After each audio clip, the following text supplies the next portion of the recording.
नमस्कार दोस्तों, क्या आपने कभी सोचा है कि शीर्षासन को योग का राजा क्यों कहा जाता है? हमारे मन और हमारी चेतना से छुपा हुआ कोई खास गहरा रहस्य है। आज की इस वीडियो में शीर्षासन को केवल एक योगासन के रूप में नहीं, बल्कि शरीर, मन और आत्मजीवन के दृष्टिकोण से समझेंगे। वीडियो को अंत तक जरूर देखें, क्योंकि अंत में मैं आपको बताऊंगा कि शीर्षासन एक ऐसा मानसिक और आध्यात्मिक पक्ष बताऊंगा जिसके बारे में बहुत कम लोग जानते हैं। यानी संसार को हम पूरी उल्टी दिशा में देखते हैं। योगा मैट को बिछा लीजिए, इस तरह से दोनों हाथों की उंगलियों को एक दूसरे में लगाकर इस चीज का विशेष ध्यान रखना है, पूरा वजन ना सिर पे रखना है ना हाथों पर, 50-50 रखना है। ये चीज ध्यान रखिए। इस तरह से पैरों को पास में लाएं और धीरे धीरे एक एक करके इस तरह से उठाइए। जब शरीर का पूरा संतुलन बन जाए तो शरीर को पूरा सीधा रखने का प्रयास कीजिए। इसमें आपकी सांस नॉर्मल रहेगी। आप जितनी देर इजीली रह सकते हैं आपको रहिए। अगर आप बिगनर है, आप नए हैं, तो इसको दीवार के सहारे से भी कर सकते हैं।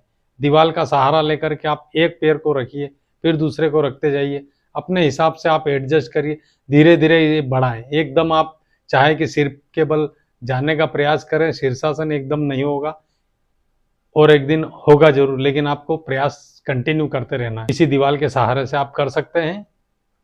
जब आप इसको कर लेंगे, आपको इसके फायदे और इसकी सावधानी आपको बता देते हैं। यह कंधे और मांसपेशियों को मजबूत रखता है। आपके हार्ट के ब्लॉकेज नहीं होंगे, अगर हैं तो खुलेंगे। इससे बहुत हेल्प मिलेगी। इसके नियमित अभ्यास से शरीर पर नियंत्रण बढ़ेगा, आपका फोकस बढ़ेगा, चीज़ों पर एकाग्रता बढ़ेगी, और जो ऊर्जा, हमारी जीवन ऊर्जा हमेशा नीचे की तरफ बहती है, वो हमारी ठीक उल्टी बहने लगेगी। यानी ऊर्जा ऊपर की तरफ आएगी, ऊर्ध्वगामी होगी।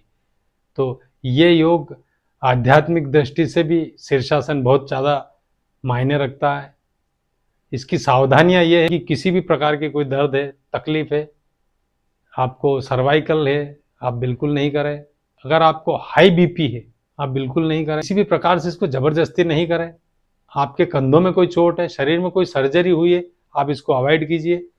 इसे योग में केवल शारीरिक एक योगासन ही नहीं समझे, ये एक बहुत ही आध्यात्मिक दृष्टि से भी मायने रखता है। हमारी ऊर्जा, जो जीवन ऊर्जा हमेशा नीचे की तरफ बहती है, वो ऊर्ध्वगामी होती है। हमारी कुंडलिनी मूलाधार तक फंसी पड़ी होती है, वो जब हम शरीर हमारा पूरा उल्टा होता है तो ऊर्जा हमारी सिर की तरफ बहने लगती है।